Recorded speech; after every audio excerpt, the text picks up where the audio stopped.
Assalamualaikum warahmatullahi wabarakatuh. Saya lalu Muhammad Argian Yuniardi, NIM D1A022452. Di sini saya akan sedikit menjelaskan tentang stereotip etnis.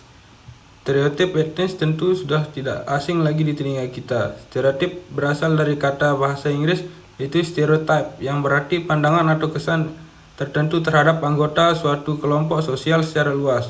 Berikut penjelasan lebih lanjut. Penjelasan stereotip sesuai dengan makna bahasa Inggrisnya berarti penilaian atau anggapan terhadap seorang berdasarkan kelompok sosial orang tersebut berada, tanpa bermaksud menyinggung. Contoh stereotip yang sering didengar ialah orang beretnis Tionghoa atau pelit, atau orang Batak itu kasar. Ada beberapa tiga jenis stereotip, yaitu stereotip jenis kelamin merupakan stereotip yang mempercayai akan perbedaan peran dan perilaku laki-laki dan perempuan. Contohnya, perempuan harus berperilaku lembut, sedangkan laki-laki harus berperilaku tegas. 2.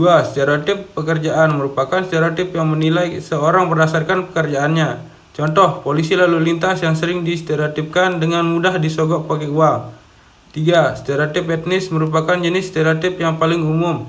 Jenis stereotip ini menilai seorang berdasarkan suku etnisnya. Contoh, Bali memiliki stereotip ramah dan baik hati pada orang asing.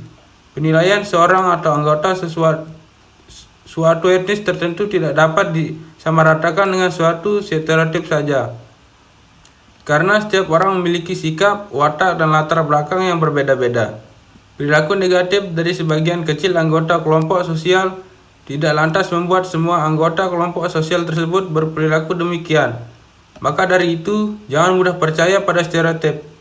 Faktor penyebab beragama suku bangsa Indonesia adalah letak strategis wilayah Indonesia, kondisi negara kepulauan, perbedaan kondisi alam, keadaan transportasi dan komunikasi. Penerimaan masyarakat terhadap perubahan pembahasan suku bangsa adalah gabungan sosial yang dibedakan dari golongan-golongan sosial karena mempunyai ciri-ciri paling mendasar dan umum berkaitan dengan asal-usul dan tempat asal serta kebudayaan. Ada beberapa faktor yang menyebabkan keberagaman suku bangsa di Indonesia, antara lain adalah sebagai berikut. Faktor letak wilayah Indonesia yang strategis. Keberagaman yang terjadi adalah keberagaman kebudayaan ras, agama, dan bahasa. Faktor kondisi negara, kepulauan. Keberagaman yang terjadi adalah keberagaman suku, bangsa, bahasa, budaya, serta peranan laki-laki dan perempuan.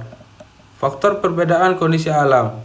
Keberagaman yang terjadi adalah keberagaman bentuk rumah, mata pencarian, makanan pokok, pakaian, kesenian, serta kepercayaan. Faktor keadaan transportasi dan komunikasi. Keberagaman yang terjadi adalah perbedaan masyarakat dalam melakukan interaksi sosial dengan masyarakat lain. Faktor penerimaan masyarakat terhadap perubahan.